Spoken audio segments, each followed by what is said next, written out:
Hey everybody, we will start soon. Just making sure everything's set up.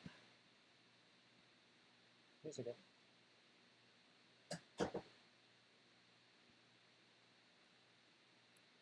Alrighty.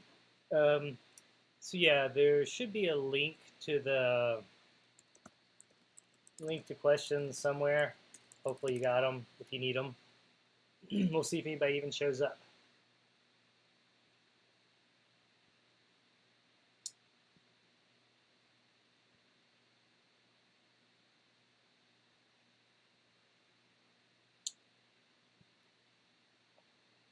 Yeah, we'll get going here in just a second. And if I have to, I can just talk to myself. Yeah, so anyways, hopefully everybody's having a nice Saturday. I don't know. Doesn't look like there's too many people out there. Hopefully wherever you are, you're enjoying your day, your morning. It's still morning where I am, obviously. 11 a.m., almost 11 a.m. So, but yeah, another nice day. So what time is it? Okay, it's 11 o'clock. Let's do it. So I don't know exactly how long I'm going to go today, but I will definitely go for a few minutes. Let me grab one thing real quick as well. My apologies.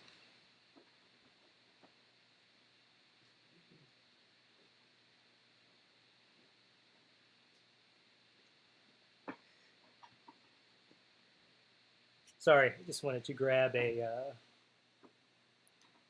something to make writing a little more comfortable. So it does look like there's a bit of a delay between, just like before, there's a bit of a delay between what I'm saying and what I'm seeing live on YouTube. So my apologies. I will try to keep up with chat. I just don't know how well it's going to work, but we'll see what we can do. So, okay, again, so my intention is for this to be a review for people going into calculus. So hopefully you've seen a lot of this before is my assumption. You've seen all the basic trigs, sine, cosine, tangent, cotangent, all of that stuff. But certainly in calculus course, I see a lot of people still really struggling with this stuff. I'll say, what's sine of pi over 3? And they're just like, I have no idea. So if that feels like you and you're going into a calculus course, I would just say that's not good. There's no way to sugarcoat it. But just know that. Just know you need to review. So just be aware of that. So I want to start off just doing some basics here. We want to convert from degrees to radians and also from radians to degrees. Hey, Phaser. No, I posted it somewhere, so here I am. Nice to see you again. So I'm just going to do a little conversion, and I'm going to fill in. So if you did happen to look at the questions that were on that review sheet, I'm definitely going to go beyond that. I'm going to fill in some other stuff as well. I'm probably just going to go off on some tangents as I feel like it. Okay, so let's look at these this first set of questions. So a lot of the trig that you're going to need, at least in a calculus course, I mean, you'll certainly be. You'll have to solve a lot of equations involving trig. You'll need to take derivatives, things known as derivatives of trig functions. You'll certainly need to know all the basics, graphs, be able to shift those graphs, things like that. You'll want to be able to, again, solve equations. You'll have to know identities. There's just a lot of little nitpicky things that you'll need to recall. Okay, so let's start off by converting from degrees to radians. So again, all we're doing is measuring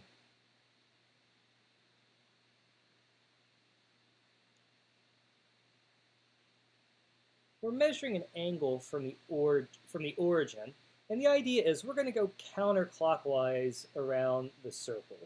So I'm looking for, in general, we're going to have some angle. A lot of times we'll abbreviate it with this little Greek letter here, pronounced theta. So you'll see theta a lot. A lot of times we use x for a variable, especially when you're dealing with trig functions. People like to use theta. That's just something that'll happen. But no, nothing magical about it. So recall that the circumference of a circle. So the circumference. So a lot of people remember the area, pi r squared. Circumference is going to be 2 times pi times r.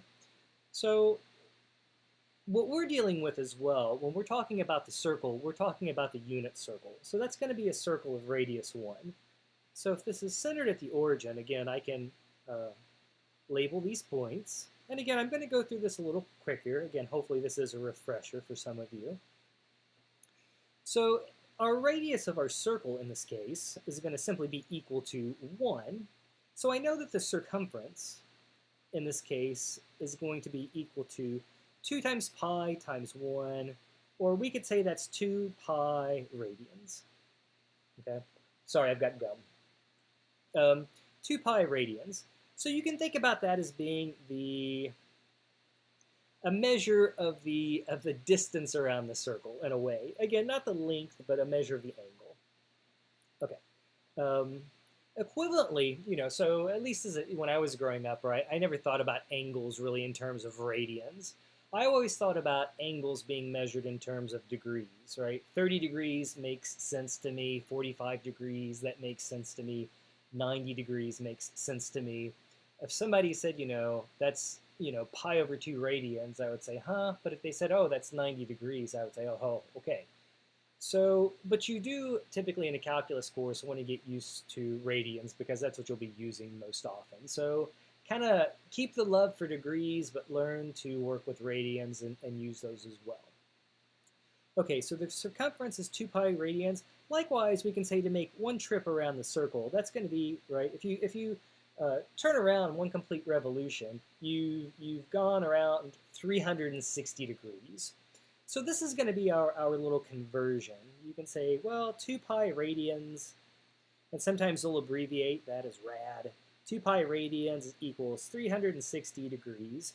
And I may be a little sloppy at some point leaving off the radians and the degrees. Now notice we could simply divide both sides of this by 2. So if I divide by 2 and divide by 2, I'll get that pi radians equals 180 degrees. And this is going to be one of my important formulas. And another thing I could do to this formula, I could do one more thing. I could divide both sides, again, by 180. So equivalently, I could say that pi over 180 radians, that's going to be the same thing as 1 degree. And these, for me, are going to be sort of my two conversion formulas. These are going to allow me to switch from radians to degrees and vice versa. So it seems mundane, but again, it's just something that's like I see so many people forgetting this. They can't even switch from degrees and radians, which is why I want to talk about it here for a second. Okay, so let's do some. Those are the formulas. And now it's just kind of going through them really quickly. So I'm going to step through these pretty fast because honestly, it's just arithmetic. So let me bring that down here real quick.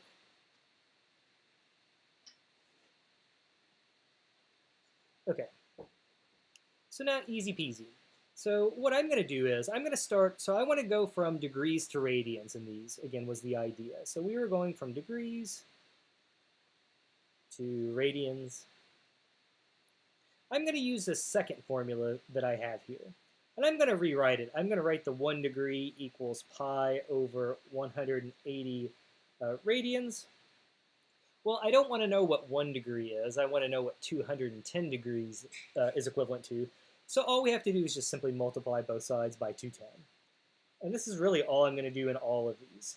So the hard part is really over. So on the left, I have 210 degrees. Now I could write this as 210 over 180. I could put the pi in the numerator. So all I'm doing is just multiplying the pi over 180 and the 210 over 1. So I'm just multiplying those together. And again, I may leave off the radians. So there's nothing to do on the left side. Well, we can simplify. I could divide numerator and denominator by 10. That would leave me with 21 over 18. It looks like we could even divide numerator and denominator again by, say, 3. That would be, what, 7 over 6? So it says 210 degrees is the same thing as, oops, I almost left off my pi. That would be terrible. As 7 over 6 times pi radians. So maybe I'll do one more of these because I don't think there's really much to do. All you're doing is just multiplying by the value that you want. So please tell me if you want to see them all. I'm going to skip 59. Maybe we'll do 60. So in that case, I want negative 315 degrees, excuse me. So we said that 1 degree equals pi over 180 radians. Well, again, just do the same thing. We said we want to know what negative 315 is. I think I just said positive 315 a second ago. So negative 315 degrees is what we want. So we'll just multiply both sides by negative 315. Well, on the left, I have negative 315 degrees. And again, now it's just simplifying. Oh, I probably should have done this one before. Okay, so what is this one? See if there's anything. Okay, so they're certainly both divisible by 5. I'm not even going to do it. You all can do this. Just simplify. This should be really easy. So simplify that, and then you'll have that times pi times radius. The negative goes clockwise, yes. And I'm going to talk about this in a second. That's a very good question. So yes, well, no, yes, okay. So yes, the positive means to measure the angle counterclockwise. And just like you said, if somebody says a negative angle, I would measure it in the clockwise direction. That's exactly correct. Very much so. And we'll do some of those. There's questions about drawing things in standard position. So I will certainly hit on those. But yeah, that's a good question. Absolutely. Because to me, for some reason, I guess I just think about a clock, right? A clock goes forward, so it goes clockwise. Positive is going forward. So to me, I always just had those backwards. It feels like clockwise should go with positive, but it doesn't. Okay. So I don't think those are too bad. And the next ones are just really the same thing. So maybe I'll take just one of these. Because I don't think this is going to be the stuff that kills people. But it is just like, it's one of those things that if you don't remember how to do it, it's like, ugh, or you just kind of get lost in the moment. And then you forget, and you don't want to miss stuff because of this. And you want to be able to do it quickly. Okay, so I'm going to use this formula now that pi radians equals 180 degrees. So pi radians equals 180 degrees. That was one of our little conversion formulas. Well, again, on the left, I don't want just pi. I want 4/3 times pi. So I'm going to multiply the left side by 4 over 3. And I'll multiply the right side by 4 over 3 as well. And there's really nothing to do again here. Well, on the left side, I should say there's nothing to do. On the right, there is. So you could take 4 times 180 and divide by 3. I'm going to do 180 divided by 3 first. So 180 divided by 3 is just going to be 60. And then 4 times 60 is going to be 240 degrees. So that would be all there is on that one. So quickly say yay or no, yay or no, yay or nay if you want to see any of those other converting from radians to degrees. Really all you're doing is just taking,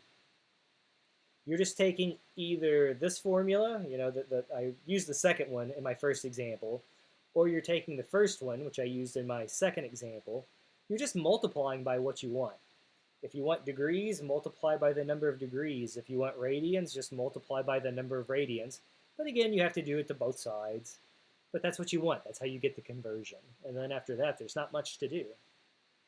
So if there's no objections, I will keep going for the sake of brevity.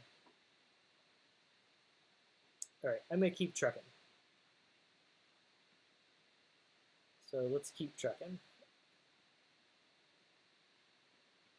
So again, nowhere in here did I mention about talking about graphs. 1 vote for moving on. Okay. No, please keep. Okay, awesome. Okay, I got 2. Miss Stacy. Hello, Miss Stacy. Welcome. Phaser was here before, but you look like a new name. So please ask questions because I like that. So, okay, let's keep going. Draw in standard position the angle whose measure is given. Okay, so these are good. These are certainly useful, and this ties into what Phaser said a second ago. So draw in standard position. And I'm basically thinking, where would these angles fall on the unit circle? That's kind of this is what it means to me, and sort of, if I were going to rephrase it. If you were to find this angle on the unit circle, right? If I go around 360, I've gone around once. If I double that, that's 720, I've gone around twice. Well, what if I go 750? Well, I've gone twice plus another 30, okay? That's really all we're doing in these. So go pi over 3. And this is stuff, though, that, I mean, I think about this all the time in calculus. Like, where is this? I relate all of this to a unit circle, is what I do. That's what works for me. So that's the way I'm going to explain it. And it seems to work well, at least. So let's do that. Okay, so let's draw. Sorry, I'm just checking the live stream. It looks like the live stream is way beyond. I don't know. I'm very confused. Anyways, okay, let's keep going. Okay, so all we're doing is just drawing angles, is all we're doing in this case. Okay, so let's do the first one, 210 degrees. So let's draw, I'm going to draw my unit circle here real quick. And then, so there's X, there's Y. Let's see if I can use this to do a circle. Aha, okay. That looks circle-ish, right? So let's see. Close enough, okay. I'm getting circle vibes. Hopefully you're getting circle vibes. Okay, so we'll pretend that this is a nice circle. So there's the point 1, 0. There's the point 0, 1.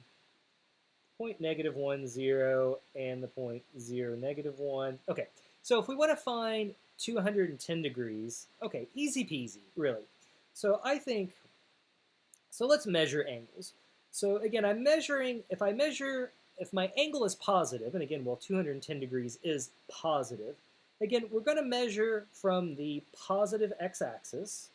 So we start from the positive x-axis, and if our angle is positive, we go, again, counterclockwise is the direction we go. So that's the direction I'm heading here. And just a couple angles just to sort of get us started even. If I go halfway, right, if I measure this little angle, if I'm halfway in that first quadrant, well, that's just simply going to be 45 degrees, if I think about that angle. If my angle extends until I'm touching the positive y-axis, well, that's going to be a right angle, and that's going to correspond to 90 degrees. So I like to think that every, quarter way around the circle is 90 degrees. Well, again, if I go halfway around the circle, that's half of a circle, or 180 degrees. So I'm going to put the sort of corresponding angle measurement at each point. So another 90 at the bottom, I would be at 270 degrees. And then, again, one full trip around, we said is going to be 360 degrees. So that's one full trip around. And again, we're back over here at the positive x-axis, and we're starting over. So that's something that's important too. For any one sort of position on that circle, there's infinitely many angles that will put you in that position, right? Because you can always just add or subtract the multiples of 360. It's just going to take you one trip around the circle. Okay, so to find 210, easy peasy.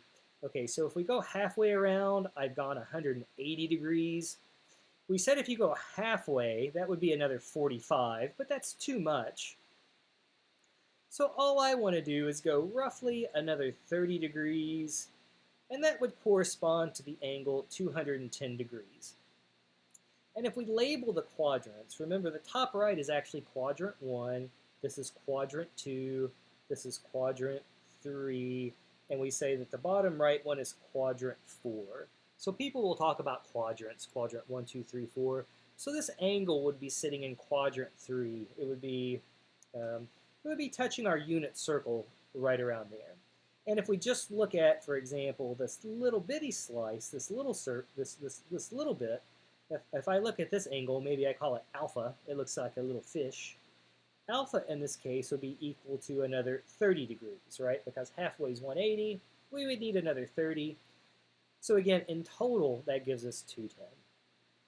And now we're just going to do the same thing, but a little bit faster. So I probably should have copied and pasted my circle, but whatever. Okay, that looks terrible. Let me clean that up. And again, please ask questions if there's questions out there. Okay, so a little bit better. Okay, so negative 350 degrees, negative 315 degrees. Well, since it's negative, I now know that I'm going clockwise. So at the bottom, if I'm touching the bottom, that would correspond to negative 90 degrees.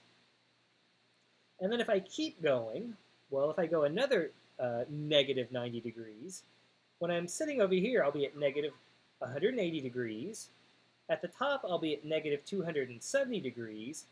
And once I'm back over here, I'm back at negative 360 degrees. So this is what I was saying a second ago. There's lots of different angle measurements that will put you at the same place. So 90 degrees and negative 270 degrees will put you at the top of the unit circle, is where that angle would sort of be pointing at. Is it easier to place them if you convert them to radians?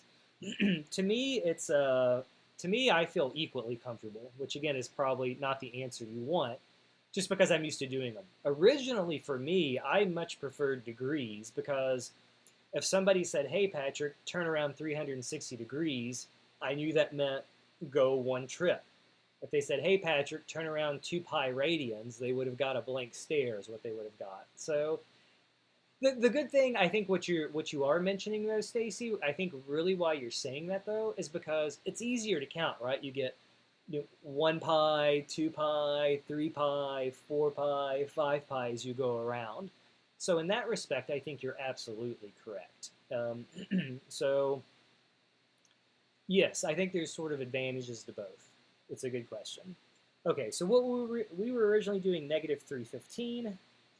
Okay, so let's just truck around the circle. So I'm at negative 90 degrees if I go to the bottom, negative 180, okay, negative 270, and let's see, if I take another, it looks like I would need another 45 degrees. Right, so negative 270 plus negative 45 would give me negative 315. So again, if I just look at this little angle, for example, if I call it alpha, again, that little chunk would be 45 degrees. But the entire angle, let's use red again. But the entire angle that I've gone around, again, is going to be that negative 315 degrees, just like we wanted. Yeah, so I think what you said, Miss Stacy, is a very good question. Yeah, it's in that respect it is. I find intuitively at first, though, people grasp, at least in my experience, people grasp degrees intuitively much faster. But once people get the hang of radians, I agree. Just boom, boom, boom, boom. Because to me, if it's an even number, right, I know I'm still on the positive x-axis, and if it's an odd pi, I'm on the negative x-axis. So yes. Let's do the couple dealing with pi's real quick. Maybe I'll do these on the same one. I'm going to make this one a little bigger.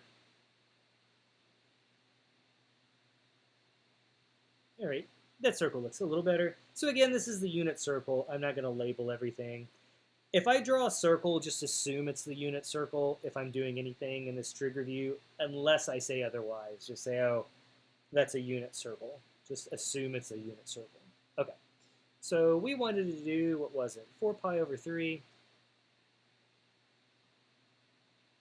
So just like Miss Stacy was pointing out here, if you go halfway around, that's pi radians. And then if you keep going and another one, that's going to take 1 trip around, or again, 2 pi radians. So again, I'm leaving the radians off. I'm being a little sloppy, but if you see a pi or a 2 pi, know that there's a radians attached to it. Well, I think this is one of the good things because, again, I think what Miss Stacy was alluding to, I take that number, 4/3. So again, there's a pi radians, so that's good. What I typically do on all of these is if I have a number that's larger than 1, I make this into a mixed number. So remember to make a mixed number. We think, 3 would go into 4 how many times? Well, it would go into it one time without a remainder. Well, what would the remainder be? It would be 1, and then you put it over the original divisor. Or again, you're just doing long division and making it into a mixed number. However you want to do it. So this is really 1 1/3 pi radians. So when I see that 4 pi over 3, I'm thinking about it as 1 1/3 pi. That's the way that I'm thinking about it. So, well, that's not too bad. And let me put in the first quadrant even. So just to remind you, so if we go halfway though, that's going to correspond to pi over 2 radians. So pi over 2 radians is going to put me at the top of the circle. Well, half of pi over 2 would be pi over 4. So pi over 4 radians, that's going to correspond to 45 degrees is going to be the equivalent. So pi over 4 is going to put you in the middle. And the other two common ones are going to be pi over 3. Maybe, again, I'll use some different colors for those of you that can see these nicely. So that's going to be the angle pi over 3, and maybe one more. These are going to be the common ones they're going to expect. They, when I say they, those, who's they? Typically your math instructor will expect you to know these. So this would correspond to the angle pi over 6. We said that was pi over 4, and we said that this was pi over 3, and we said 90 degrees is pi over 2. Okay. So let's do the original question, Patrick. We go 1 1/3. Okay, so if I go 1, that's 1 around, and then I go another 1/3, which is just a little bit more. So that would correspond to my angle 1 1/3 pi radians, or 4 pi over 3. What was our other one? Negative 7 pi over 2. We can do this one on the same one, I think. So again, we could make this into a mixed number if you want to. We can even count in terms of pi over 2's, negative pi over 2's. So let's think about negative pi over 2 radians for a second. Let's think about that one.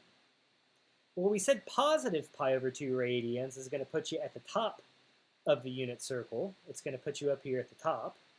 Well, if I go the other direction, I suppose it's going to put me at the bottom, which is absolutely true. So that's negative 1 pi over 2 radians. And then you could just count.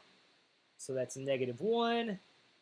I'll be at negative 2 at the top, negative 3 at the bottom, negative 4 at the top, negative 5 at the bottom, negative 6 at the top. Let's be more careful, because now I'm going in pies. I should have converted it. I'm being sloppy there. That is totally not correct. I am being sloppy. That was bad. Don't do that. So I am still thinking in terms of pies. So it's easy to do.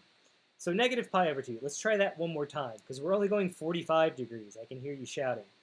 Okay, so negative 1 pi over 2. There's negative 2 pi over 2. That's better. Negative 3 pi over 2, negative 4 pi over 2, negative 5 pi over 2, negative 6 pi over 2, negative 7 pi over 2. And that would put us at the top of the circle. So negative 7 pi over 2, you're going to go around. And we could even do the same thing by making that into a mixed number. We can make that into a mixed number. So let's see, 7 over 2. Let's see, 2 will go into 7 3 times with 1 left over. So if we go negative 7 over 2,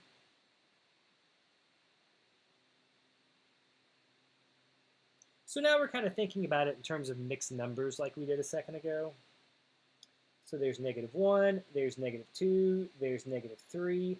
And again, we go a negative pi over 2, which again is going to put us at the top of the circle. So it looks like for this one, negative 7 pi over 2 is just going to put us at the top of the circle again. So there's a reason why I'm finding all of these angles, because if somebody says evaluate, for example, sine of pi over 2 or cosine of pi over 2, how do you do that? So let's do that because that's not really in the review, but just as a little refresher. Suppose somebody said find cosine of pi over 6, or they said find sine of pi over 2. The thing that you're going to want to remember, and if you looked at me on a calculus exam, I would probably have this first little quadrant of the unit circle written out. So, okay, this is going to correspond to the angle pi over 4. This is going to correspond to the angle pi over 6. This is going to correspond to the angle pi over 3. And we said at the top that corresponds to the angle pi over 2. Now, each of those angles, if you think about it, it's going to intersect that circle at a point, right? There's coordinates on that unit circle, right? You can think about the x-coordinate and the y-coordinate. So, for example, at pi over 6, on the unit circle, the x-coordinate is going to be square root of 3 over 2, and the y-coordinate is going to be equal to 1/2. Okay, so that's going to be the x-coordinate and the y-coordinate. Well, it turns out, again, recall, so what is cosine of pi over 6 in this case? What would that equal?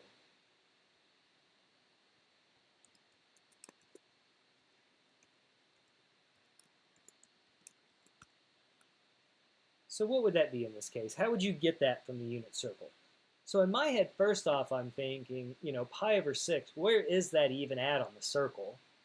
And I think, aha, I know where it's at on the circle. So that's where I'm thinking about in terms of all these reference angles. I'm thinking, where does that even hit the circle? I'm given some angle. Okay, that's sort of the first thing I'm thinking about. Where does this angle hit the circle? And then recall that, yeah, cosine has to do with the x-coordinate.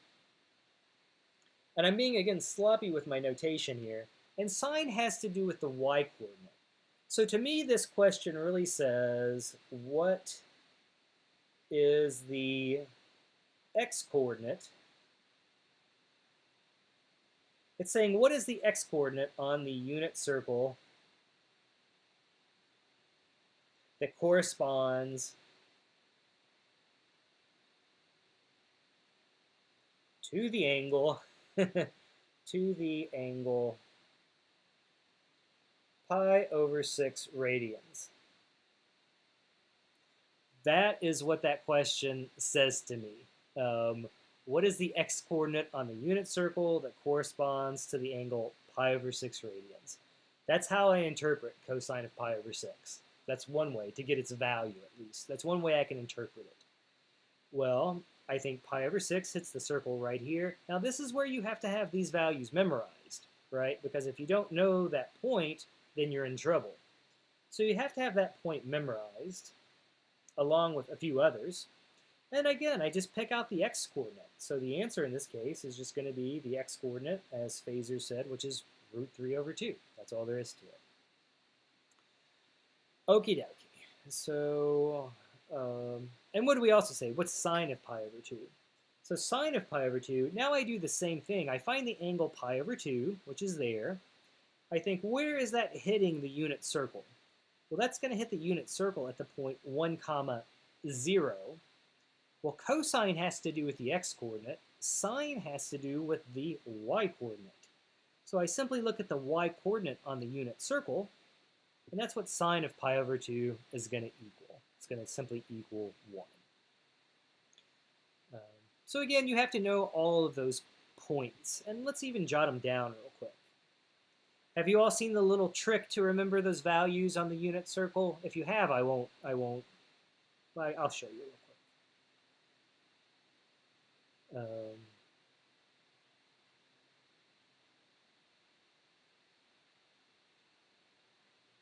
So a couple things. Notice pi over 3 and pi over 6, the x and y coordinates are switched. That's one thing you can remember. 45 degrees, which is pi over 4, the x and y coordinate should be the same just by symmetry. So you can figure that one out too by using Pythagorean theorem, in fact. But if you want like a little memorization trick for those points, this is what I do. If you want to remember these, the first quadrant. So again, here's the point 1, 0. Here's the point 0, 1. Okay, so there's 45 degrees or pi over 4 radians. That is going to be 30 degrees or pi over 6 radians.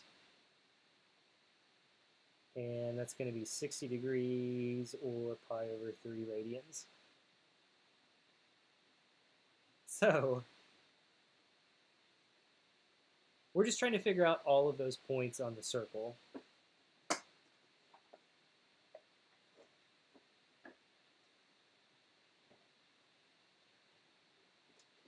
So we're trying to find all those points on the circle. Sorry, my sweet wife was trying to be quiet and not distracting, but in fact was the opposite. Okay, so we're trying to figure out all those points. So here's a little pattern to memorize them. All the denominators are 2. All the denominators are 2's. 2's, 2's, 2's, 2's. Okay, that's easy enough, Patrick. And then all I do is I count down the numerators. So I put a 1, I put a 2, and then I put a 3. Okay, on the top left numerators. So one more time. I go 1, I go 2, I go 3. And now I do it the other way. I just go backwards. So now I go 1, now I go 2, now I go 3. It's all crammed in there. So one more time. Maybe I'll use a different color because that yellow looks like that yellow. So 1, 2, 3. Now what we do is we take the square roots of the numerators. Square roots, square roots, square roots, square roots, square roots, square roots. And anywhere you can simplify the square root, do it. But the only place you can simplify the square root nicely is the square root of 1. So the square root of 1, let me get rid of it. The square root of 1, let me get rid of it. And now I have the coordinates that go with all of those other points. So that point goes with that one. Root 2 over 2, comma, root 2 over 2, that goes with that one. And then this one goes with that one. And now I can use these by reflecting to get all of the other values. But again, in a calculus course, if you're not allowed to use a calculator, you're going to have to do this quickly. Okay, oh my goodness. So reference angles, let's keep going. What time are we at? Only 30 minutes, and you all ask questions. Tell me if you have questions. I know this format's really hard too, just because of the delay and some of that stuff. But tell me if that made sense before. I'm going to go ahead and start writing, but tell me if you have any questions. So this next part too, and again, I'm still writing, so I'm going to come back to the next. I still am going to look for questions, but this next part, just to get ahead, is going to be about all the right triangle stuff. So this is going to be certainly something very important. So let's see. Let me go back and see if we got any good questions. Never seen that trick. Very useful. Yeah, okay, good. I'm glad you like it. All right, Federico. Yeah, Phaser, if you forget about it, I've actually got a video for it. It's one of my, like, very early, it's a very popular video. You know, it's like tricks to remember values in the first quadrant of the unit circle or something like that. So yeah, it's a nice little trick. I remember when I was teaching calculus for the first, it was one of the first times I was teaching calculus. I had a student and she showed me that trick and I was like, I am going to remember that trick. So wherever she is, I forget her name. I remember her face, but she gave me some good wisdom. Hey, Matthew. Yeah, my pleasure. I like being here. You guys, I don't know. There's something cool about doing this, and like, even if just a few people show up, I don't know. It's like I like it. So I started doing it in the first place. Okay, so let's do some of these. So the first thing I'm going to do to get started before I address these questions is again just to kind of remind you about the relationship between between right triangles and angles and trig values. So I've got a right triangle here, and I've got a little angle theta. So opposite of that angle, I'm going to label that as O for opposite. That is not a 0. Think about that as being the, think about that as being the letter the letter O for opposite, okay, is what the O is going to be for. It's not a 0. Okay, so that's going to be the opposite side. And then I've got my adjacent side. And then the hypotenuse, right? The hypotenuse is the long side of the right triangle. Okay, great. So recall we've got sine of that angle, and we can talk about cosine of that angle. And that's just going to be a ratio. It's just a ratio of side lengths of the triangle. So you may remember, so there's, I think this is, some people have said this is not even politically correct anymore. I'm like, to me, whatever. I heard it in different ways as a child. To me, it's just a sound now. So there's SOHCAHTOA. Oh, whoops, SOHCAHTOA, geez. SOHCAHTOA, there we go. So what that means is that sine, that's going to be the ratio of the opposite side to the hypotenuse. Cosine is going to be the ratio of the adjacent side to the hypotenuse. So cosine is adjacent to hypotenuse. But again, we've got these other trig things that we haven't quite talked about, right? We've got tangent. Tangent is going to be the opposite over the adjacent. And then from sine, right? Remember that 1 over sine, that's cosecant of theta. 1 over cosine, that is secant of theta. And 1 over tangent, that's tangent of theta. So this is something to remember for sure, that cosecant of theta is 1 over sine. 1 over cosine of theta is going to be secant of theta. And that 1 over tangent of theta equals cotangent of theta. Well, if you take a fraction and you take 1 over it, all it does is flip the fraction. So if sine is opposite over hypotenuse, cosecant is going to be hypotenuse over opposite. If cosine is adjacent to hypotenuse, secant is the reciprocal, which is going to be hypotenuse over adjacent. And then the same thing for cotangent, that'll be adjacent over opposite. Okay. Yeehaw. That is important stuff to remember again about trigonometry, and you can do so much just knowing these definitions with trig. It doesn't, you can go so far. Okay. So in this case, we had sine of theta equals 3 over 5, but we're also given this extra information that theta is between 0 and pi over 2, which is certainly relevant. So all I'm going to do is just make my right triangle based on this.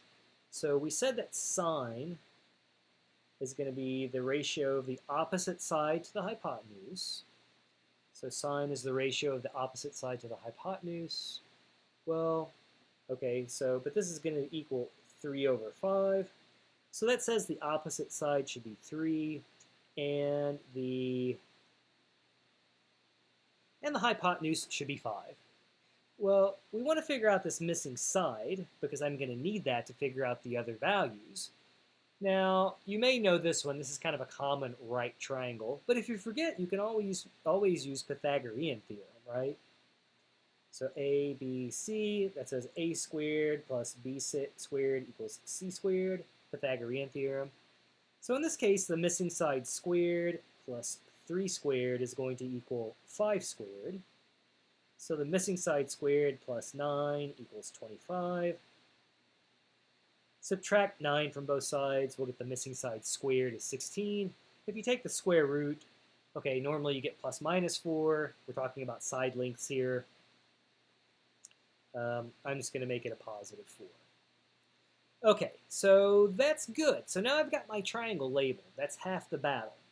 Now I can almost start going off and reading just using those definitions. I could read off, cosine, tangent, cosecant, secant, cotangent. I could read all of those off, but the one thing I haven't accounted for is this angle that it falls between 0 and pi over 2. So if my angle is between 0 and pi over 2, I have to think which of these trig values is positive. So first off, I'm thinking if my angle theta is between 0 and pi over 2, where does that fall?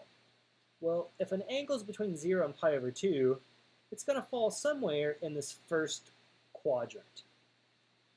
And if you think about that, if you think about values on the unit circle, in the first quadrant, both the x-coordinate and the y-coordinate are positive, right? Both the x-coordinate and the y-coordinate are positive. So that means cosine and sine are both positive. But that means tangent, which is just a ratio of sine and cosine, would be positive. And likewise, everything else is positive as well, because we're just taking, if sine is positive, 1 over sine is positive, and cosecant is positive. Likewise, if cosine is positive, 1 over cosine is positive, and secant is positive. So basically what I'm saying is, everything in the first quadrant, all trig values in the first quadrant are positive. And you may remember, some of you may have seen this little mnemonic. They say, all students take calculus. So first quadrant, right? Second quadrant, third quadrant, fourth quadrant. So we follow that pattern. All students take calculus. And what it says is, well, I guess I'll leave those down there. Right, it says is, in quadrant 1, all trig functions are positive. And that's just what we said, because if you think about it in terms of the unit circle, on the unit circle, the x and y coordinates are all positive. Now, in quadrant 2, it says only sine of something is positive. Now, what's 1 over sine? What's 1 over sine? Well, 1 over sine is cosecant. So that is also positive. Everything else is negative. Everything else is negative. Cosine is negative, secant is negative, tangent is negative, cotangent is negative. But again, that makes sense for me if I think about it in terms of x and y coordinates, because sine is a y coordinate, and I'm still above the x-axis, and that's where the y coordinates are positive.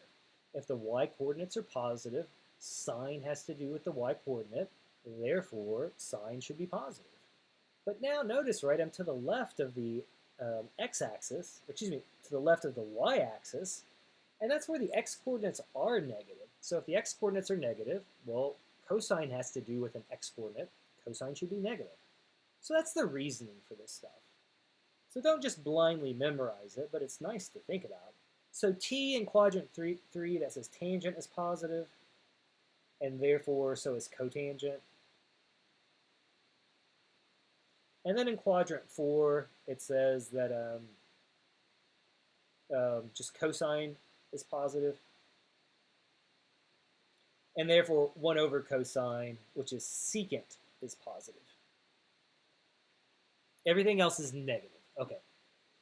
So many little things to memorize. But in this case, since I'm in the first quadrant, I know that all of these are going to be positive. So now I can just read them off. So cosine of theta, tangent of theta, and then I'll get secant of theta from that. I'll get cosecant of theta, and I'll get cotangent of theta. So I'm squeezing them all in here just so I can look at my picture. So I know that sine of theta is 3/5. 1 over sine is cosecant, so that's going to be 5 over 3. I just take the reciprocal. Well, cosine of theta, cosine is the ratio of the adjacent to the hypotenuse. So I think, okay, there's the adjacent, that's 4.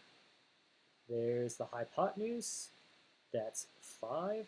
So cosine is going to be the ratio of the adjacent to the hypotenuse. We said that all of these angles, all of these values are going to be positive, so I'm done. And now I'm going to read off some more. So tangent was the opposite to the adjacent. So that's going to be 3 to 4. So 3 to 4. And likewise, if I know cosine, I just flip that to get secant. So that's going to be 5 over 4. And to get cotangent, that's going to be 1 over tangent, which is 4 over 3. So I can just flip the tangent one. So I'm pairing these off. These are flipped. Cosine and secant are flipped.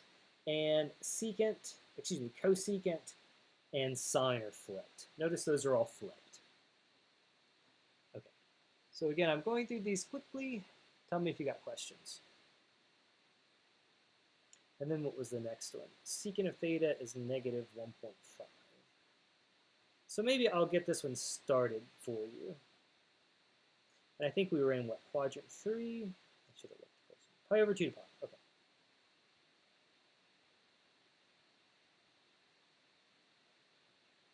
Okay, so we're between pi over 2 and pi. So pi over 2, we said pi over 2, that's going to be at the top of the unit circle. There's pi, so I know that I'm somewhere over here in quadrant 2. I know that. So that'll come back into it here in a second. What I'm going to do for this one, though, is I'm still going to make a right triangle. I'm going to label everything positive in my right triangle, and at the end of the day, I'm going to go back and think about what's positive, what's negative, and I'm going to give things the correct sign. So what I'm going to do is just I'm going to make a right triangle. I'm going to forget about the negative. I'm going to pretend it's just 1.5 for a second. Okay, and I can write 1.5 as 3 over 2. And I want that because, again, that tells me, you know, again, I'm labeling all of these things in terms of a fraction, in terms of my right angle. So we said secant. Let's go back to secant. We said secant was the ratio of the hypotenuse to the adjacent. So hypotenuse to adjacent.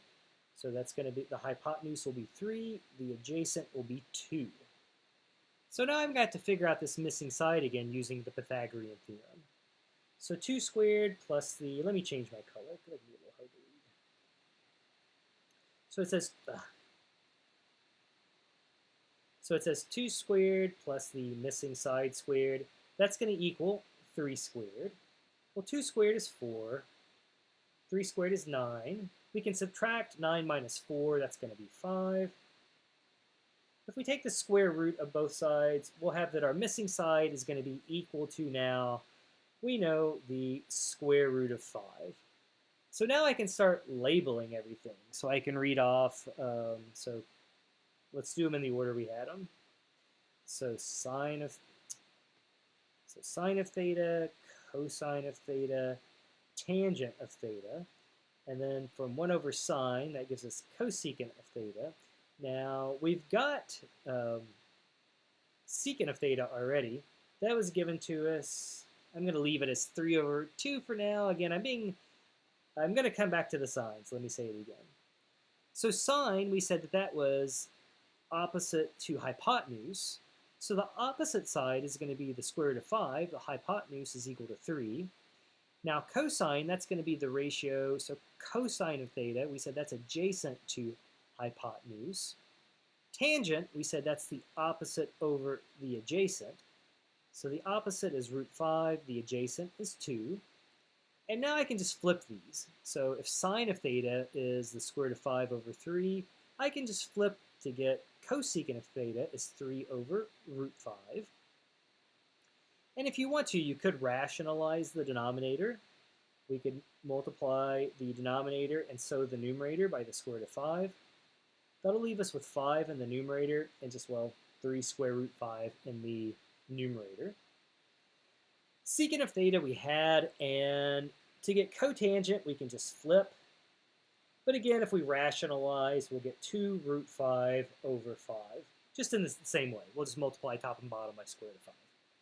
Okay, now this is not correct yet because I haven't done the signs. I haven't thought about the second quadrant. So it said the only things in the second quadrant that are positive are sine and cosecant. So we said that sine is positive, we'll leave that one. And cosecant is positive, so we'll leave that one. And now we'll just tack on negatives to all of the others. So notice we have 4 negative values. 4 of those trig values are negative, and only 2 are positive. And that's going to happen in every quadrant except the first, where everything is positive. Okay, so that's it. That's all there is for that one. And really the point of this question is you're going to encounter right triangles all the time in trig. It's be able to do this stuff, be able to relate, again, just sides of triangles to trig functions, because that'll come in useful all the time. Okay, so now kind of down to the nitty-gritty. So this is more of the manipulation type stuff. So I guess two questions.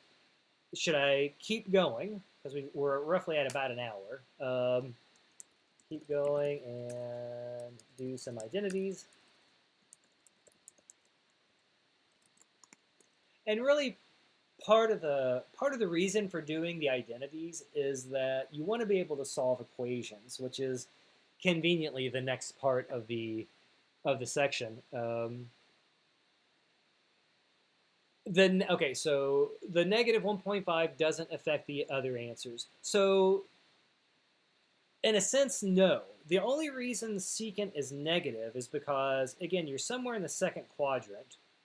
So secant is going to equal 1 over, secant's going to equal 1 over some x coordinate. It's going to be 1 over some x coordinate, and all the x coordinates in this quadrant are going to be negative. So, okay, so by default, so the question wouldn't even make sense, right? You couldn't have, like, if I phrase the question like this question doesn't even make sense. For example, I couldn't say secant of theta equals 1.5, but theta is in between pi over 2 and pi. That just doesn't, it's just impossible. That doesn't happen. Okay, so this question doesn't even make sense. But if I tag the negative on, well, it does make sense now because that has to be negative. So in that respect, we're just making sure that it's phrased correctly. And well, again, if secant's negative, just because, whoops, you know, secant and cosine are just 1 over each other. If secant's negative, so is cosine. Or likewise, if cosecant is positive, then so is sine, blah, blah, blah, whatever. That's the idea. Okay, you see now. Okay, and you are good. Keep going. Unit circle, yes. All unit circle stuff, yes. I think, at least for me, I relate it all to the unit circle. That's how I'm able to visualize it. And Phaser said he got it. Okay, so let's keep going. Let's do a few, let's at least do a few identities. And again, really the point of this is just to tie into the next section, which is solving equations. I'm not doing this. You should absolutely know, make sure you know graphs of all 6 trig functions. For those of you that are going on into calculus, you know, if somebody said sketch sine, you should say da da da da da. And if somebody says tangent, you should know where the asymptotes are and, you know, be able to sketch it really quickly. That will certainly be expected. So, okay, let's look at identities. A lot of this identity stuff, some of this stuff is just, do you do you remember your other identities is really the question. So just like there's techniques to solve equations, right? To solve a quadratic equation, we can use the quadratic formula, or we can factor, or we can complete the square. You know, there's sort of different. I mean, they all tie together. To be able to solve trig equations, the techniques are often going to involve remembering identities. So it's just one of those things. To be able to solve a large swath of trig equations, you have to know trig identities. Okie dokie. So in this one, we want to show that sine of pi minus x equals sine of x. And really what this question is also saying too, okay, so one, we're just saying, right, they're equivalent. You can plug things in. Notice also too, it's really saying something if you think about in terms of graph shifting. Really sine, you can think about the graph of sine of pi minus x and how it reflects and moves and all of that. It says it's really just going to look like the graph of sine of x, which is just another way to interpret it. So kind of the identity that you need to know. So this is one that I think you would be expected to know. It says sine of a plus b. And I'm going to come back and modify this. It says sine of a plus b. That's going to be sine of a times cosine of b plus, now it switches, cosine of a sine of b. So that's going to be an identity that you may very well be expected to know. I could certainly see a teacher saying, you know, if you don't remember this and you get a question wrong as a result, they would just kind of say, well, you should know this. I think I've had teachers like that. Likewise, if there's a negative sign in there, there's a negative sign in the formula. And that's really the one we need. So that's really the one I'm pointing out. We want sine of a minus b. So think about this as being a minus b. So I'm going to use that formula on this. I've got sine of pi minus x. And I'm going to expand it using this formula. So it says we would have sine of pi times cosine of x. Notice it's not cosine of negative x. It's just cosine of x. There's our negative sign. And now it says we get cosine of pi, and then multiplied that by sine of x. So there's our identity in action. And now let's just see what happens. Now let's think about it. Sine of pi and cosine of pi, these are just numbers. That's some number, and that is some number. Well, how do I evaluate it? This is everything we did a second ago. So the first thing to evaluate sine of pi, I think, where is the angle pi? Well, the angle pi is going to put me right there on the unit circle. Well, that's going to correspond to the point -1, 0. Sine, does that have to do with the x-coordinate or the y-coordinate? Well, sine has to do with the y-coordinate. So sine of pi is really just equal to 0. So I have 0 times cosine of x minus, and now I do the same thing for cosine of pi. Well, I'm already at the angle pi. Cosine has to do with the x-coordinate. So cosine of pi is going to be equal to -1. And then I multiply that by sine x. Well, a negative times a negative is a positive, and lo and behold, we get sine x just like we wanted. So we've shown our identity. So really, this is just a question about, do you know your identities, and can you evaluate trig functions at very fundamental basic values? Do you know what sine of pi is? Do you know what cosine of pi is? If not, again, if you're going on to calculus, you should think, aha, I got some work to do. It should definitely be sort of a, I'm not even going to say like a warning flag. It should be a big screaming like, you're not ready. So do be careful. And I say this from all the experience in the world because that's what happened to me the first time I went into calculus. I had to drop the class because my algebra was fine, but I didn't remember, I just never even learned the trig, to be honest. It's not even a case of remembering it. I just never even learned it. So I went back to pre-calculus. So c'est la vie. Okay, so the next one. Let's do a couple more here. So again, this is just another identity question. Man, this stuff is kind of boring, but it's just like to me, it's like practicing scales, right, on a piano. It's stuff you have to do to get better. It's stuff you have to know. So this is not thrilling. It's just, again, it's just sort of just review stuff for you guys going on. So again, this is just another identity. So we had one for sine. Let's do one for cosine. So we had one for cosine. We had one for sine of a plus b. Let's do cosine of a plus b. So cosine of a plus b, that's going to be cosine of a times cosine of b. And now the sign switches. It becomes a negative. And then that's multiplied by sine of a multiplied by sine of b. Well, likewise, if this is a negative sign in between, this turns into a positive sign in between. So in this case, if we use that identity,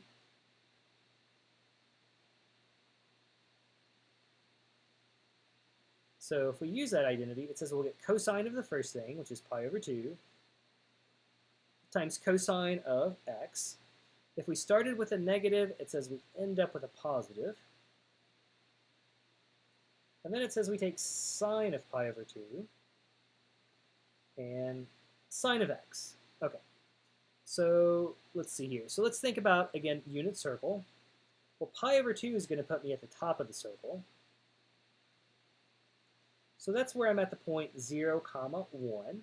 So cosine of pi over 2, again, that's just some number. Cosine of pi over 2, though, that's the x-coordinate at the top of the unit circle, because that corresponds to the angle pi over 2. So cosine of pi over 2 is just going to be 0. And again, sine of pi over 2, that's going to be the y-coordinate, which is just 1. And again, lo and behold, we're just left with sine x. So again, just a very small modification from the previous one to this one. Again, the whole point of me when I designed this for some algebra people was, the whole question is, do you remember this? And they inevitably, people say no, because I wouldn't remember it either. And I say, well, go remember it. And they say, okay. And either they do or they don't. So I like proofs too. Yeah, it can be tricky for sure, but I like it. Let's go through some of these a little faster. Now, come on, pencil. There we go. So some of these will be a little easier. So we've got sine of theta times cotangent of theta. And we want to show that's cosine of theta.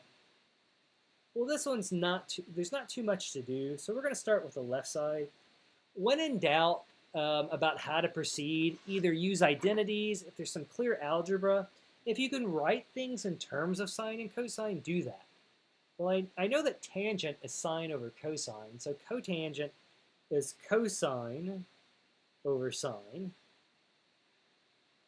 And well, if we cancel those common factors out, la-ti-da, you're just left with cosine theta as before. So that one's very straightforward compared to the prior two. Let's look at the next one, 75. So that one, I think maybe I felt bad about the other two. So then I was like, okay, I'll kind of put one in there that's not too bad. So here we want to show that sine x plus cosine x quantity squared is 1 plus sine of 2x. So I'm thinking, yeah, Mohammed, good to see you. Thanks for the kind words. So I'm going to start with this left side, and I think eventually I want to get down to 1 plus sine of 2x. Well, be careful, because we've got sine of x plus cosine of x squared. Make sure you do your algebra correctly, right? Make sure that you do distribute things out.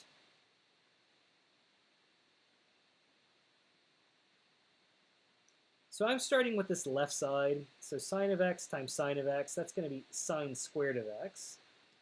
Sine of x times cosine of x, I can write that as plus, well, sine of x times cosine of x. Then on the inside, I'm going to have a cosine times a sine. Well, I'm going to write that as sine times cosine anyway, just to make it match up. And then cosine times cosine, that's cosine squared x. So see if you all can help me out here. So I've got sine squared. It looks like these middle terms will combine. I've got a sine cosine plus a sine cosine. So I've got 2 sine x cosine x plus cosine squared x. So again, I'm still trying to get down to 1 plus 2 sine x. So what could we do at this point? I don't know if anybody knows how to go at this point.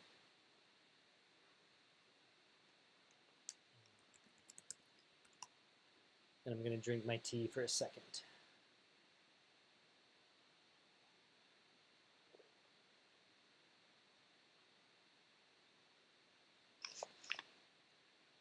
And this is where, again, it is going to turn into some more identities. And again, this is the fun with the delay. So there's a couple identities we need to know here. So sine squared plus cosine squared x. So sine squared plus cosine, okay, is 1. Very good, phasor. So I can replace the sine squared plus cosine squared with just a 1. That's okay, I know what you meant, no worries. So now the question is, what happens to the 2 sine x cosine x? Well, magically, it turns out that 2 sine x cosine x, this is another common identity, that is, in fact, hey, sine of 2x. So we're going to get, ta-da, exactly what we need. How could we show this? So how could I show this?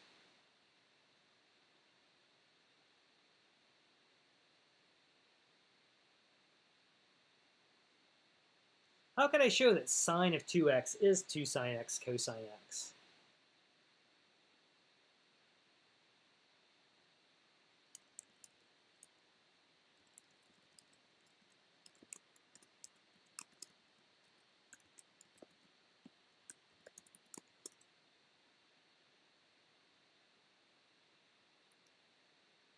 Does anybody have an idea on that one?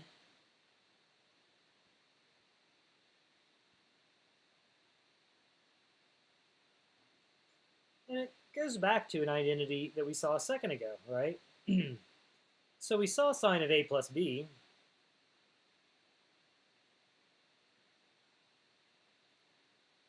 So one way we could even show that, right? I could write sine of 2x. I could write that as sine of, well, x plus x. That's the same thing as sine of 2x.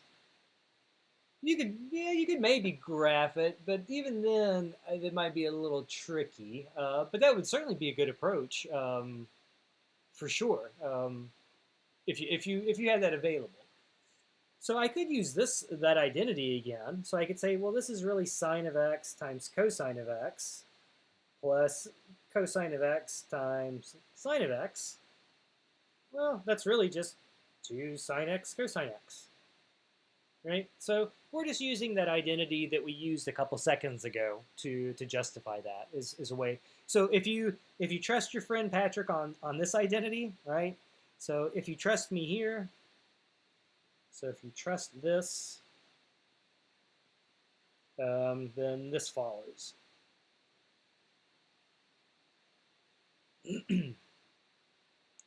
Okay, so, and that's the good thing about a lot of this, the trig stuff. Honestly, if you know a handful of identities, you can either derive the other ones really quickly. It's not like you have to know like 50. I tell people, I don't know if I think I did say a second ago, if you remember only one identity, if you only remember one identity, remember sine squared plus cosine squared equals 1. That's the one to remember. That's the one that'll help you the most. You'll see other ones too, but that's the one I think that would be the most useful. Let's do at least one more. You all tell me how you're feeling. So secant of x minus cosine of x. Somebody says, hey, does that equal tangent of x times sine x? And we want to figure this out.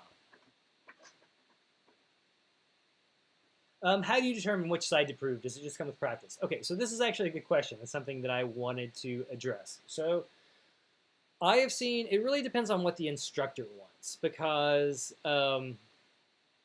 like some instructors want you to sort of approach this like a mathematician would. Like, so maybe, and that's why I even put this question mark on the top side. So maybe we're starting on the left, with the left side. Maybe we don't even know, we're just starting with secant minus cosine, secant x minus cosine x, and we're thinking, what happens? What can we do with this? Can we turn this into something better? So really, they're kind of giving the answer by saying, yeah, you can turn it into tangent by sine. So a lot of teachers will just have you typically start with the left side and just manipulate until you get what's on the right side of the equation. I've seen people that say, hey, if you can show they're equal, and they let you manipulate both sides, and maybe you can meet in the middle. In general, though, if somebody just said, Patrick, can you justify some identity? I typically start with the side where there's something I can do, where there's something I see that I can do really clearly. And sometimes that's vague about what to do. But a lot of times, like if I can combine terms into a single fraction, that a lot of times is useful. I typically start with the side that looks more complicated. And that's vague because that doesn't always mean anything. But so that's a long-winded answer. In general, I think just start with the left, try to show what comes out. That's what a lot of people want. Okay, so secant minus cosine. Well, secant has to do with cosine, so I don't know. I don't know what else to do. Let's start with that. So that's 1 over cosine x minus cosine x. So I'm playing with that. Well, I've got something minus something. I can't do much with it. Well, I guess I could combine them if I got like terms. Well, to get like terms, I would have to take that second fraction and multiply numerator and denominator by cosine. Alrighty, so if I do that, I've got 1 over cosine x minus cosine squared x over cosine x. Well, and that was the whole point of getting common denominators, was so that I could group them together. So this is 1 minus cosine squared of x over cosine of x. But this still doesn't quite look like, right? This still doesn't quite look like tangent of x times sine of x to me. It's like, so what are the missing steps?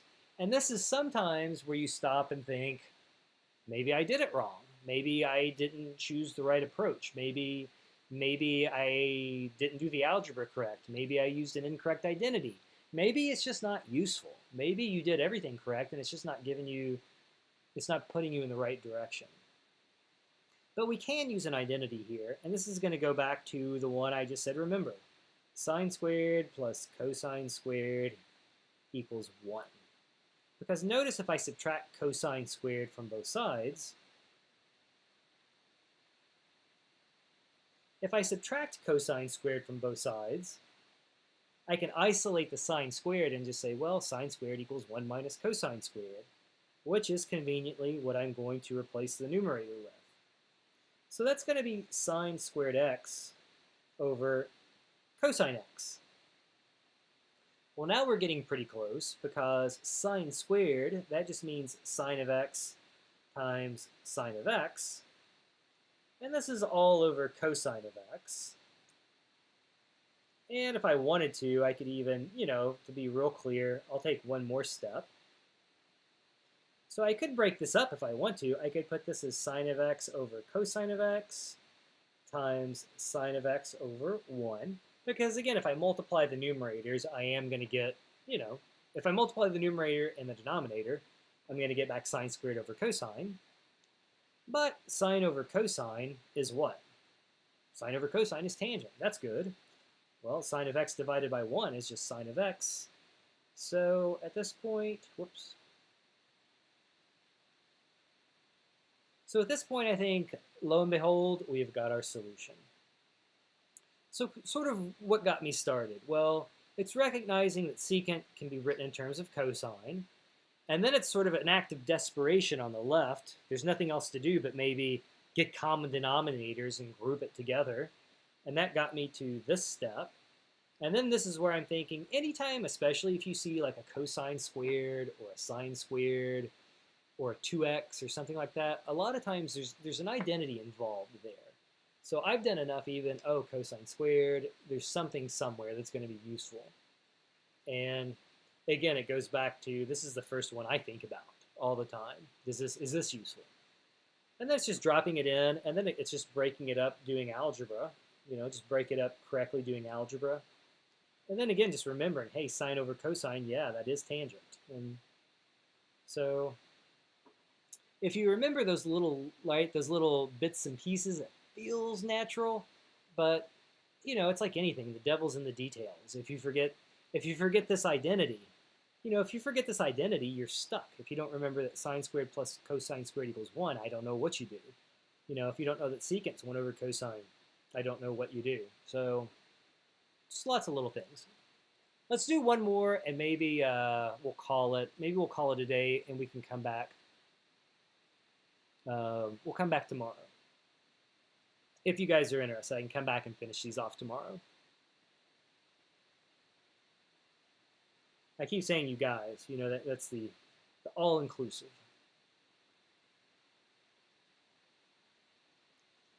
So here we have 1 over 1 minus sine x plus 1 over 1 plus sine x, and we want to show, Or maybe somebody, we'll phrase it this way. Is it true that it's equal to 2 secant squared x? Jesus, are those equal? Okay. So I would think, again, how would we start on this one, do you think?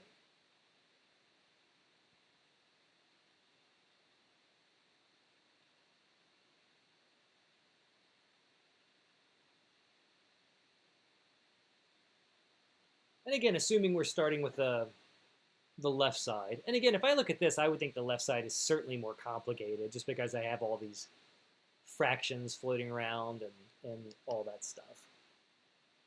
And we'll make this the finale. So please do the old like and thumbs up if you haven't.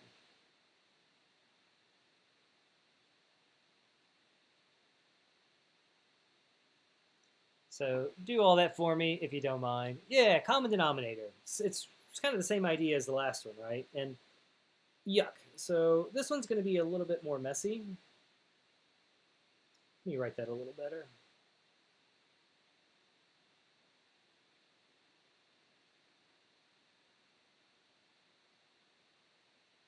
So yeah, we're just going to get common denominators again. And in this case, I'm going to have to, it's like having 1 over 2 plus 1 over 3, right? You got to multiply the top and bottom of the first fraction by 3, and you got to multiply the top and bottom of the second fraction by 2. Well, in this case, I got to multiply top and bottom of the first fraction by that 1 plus sine x. And then I've got to multiply top and bottom of the second fraction by that 1 minus sine x. Again, let me put all this in parentheses. Let's see. On the note of proving identities, would you live stream? I don't know. Maybe I've got a video on some common proof techniques. Honestly, I just don't think many people would watch it, but I guess not many people are watching this one either. So maybe it wouldn't matter. Yeah, maybe eventually. It just depends on what people want. And I've kind of been MIA for a while, so let's try to do this one. So I've got 1. Let's think about the denominator. So in the denominator, I'm going to get 1 minus sine squared x plus 1 over 1 minus sine squared x. Again, those should be common denominators. So in the numerator, that's going to give me 2 over 1 minus sine squared x. But now, let's see, I could use this identity yet again. We've got that sine squared x plus cosine squared x equals 1. Well, again, if I subtract sine squared in this case, I'll get cosine squared x. So I could write this as 2 over cosine squared x, which is going to be, I could write that as 2 over cosine x times 1 over cosine x. Well, we know that 1 over cosine of x, that's the same thing as secant of x. So I've got 2 secant of x times secant of x, which is just simply going to be 2 times secant squared of x. And I believe that's what we wanted. That is what we wanted. So we are finito. Excuse me. A little bit of a cold. So it's just doing some algebra, and this is what I tell people too. Like on some of these, it's not always immediately clear what to do, and sometimes people just freeze and they think and then they don't do anything. But just try something, and you're not going to see proving identities in a calculus course. There's not anywhere you're going to see a question they're going to say prove this identity, but you're going to see all these questions involving solving equations, and to solve equations, it's just knowing identities. So again, that's really the only point of these questions, 72 through 78, is just make sure you remember some basic identities. It is really all it comes down to. So maybe we'll finish off 78. I'll do these other ones tomorrow, unless people are just so excited and want me to keep doing it now. Maybe we could do them all somewhat quickly. It's going to take at least another hour. So I'm going to say maybe let's come back tomorrow. What is tomorrow? I'm going to have to do it tomorrow afternoon. So we'll do the second part tomorrow. I am busy in the morning.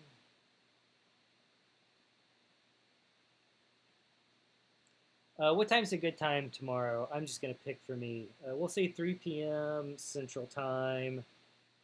Well, they say same bat place, same bat channel. That's what they used to say.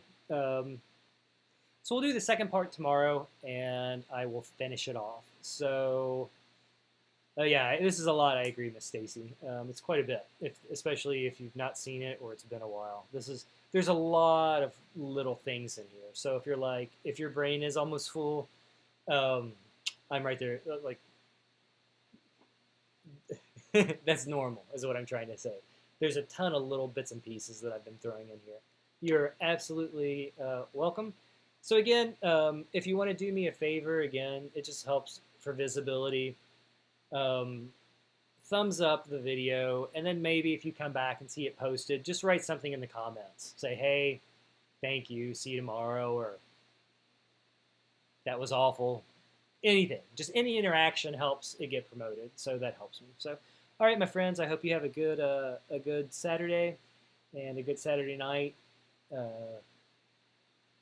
Stay out of trouble, and yeah, have fun. I'll see you guys tomorrow. Tomorrow, 3 p.m. And if you have any other little questions, certainly feel free to come with them, and we can try to do them at the end. So, all right, my friends, peace out. Have a great day, and take care.